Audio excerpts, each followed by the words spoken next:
Savita Ben आવીએ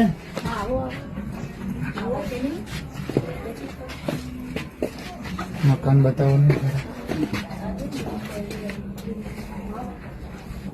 हाँ पूरा लकड़े का ही है और टूट जाएगा ये। थोड़ा सा भी थोड़ी सी भी आंधी आई या बारिश आएगी तो टूट जाएगा ये सब।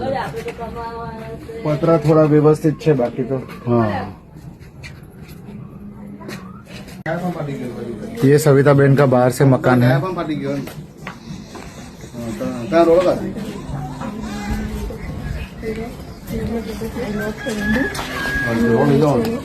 મારું નામ પુષ્પાબેન છે। સવિતા માસી બહુ તકલીફમાં છે, એમના માટે ઘર બનાવી આપો વિસ્પીભાઈ, તમારી મહેરબાની।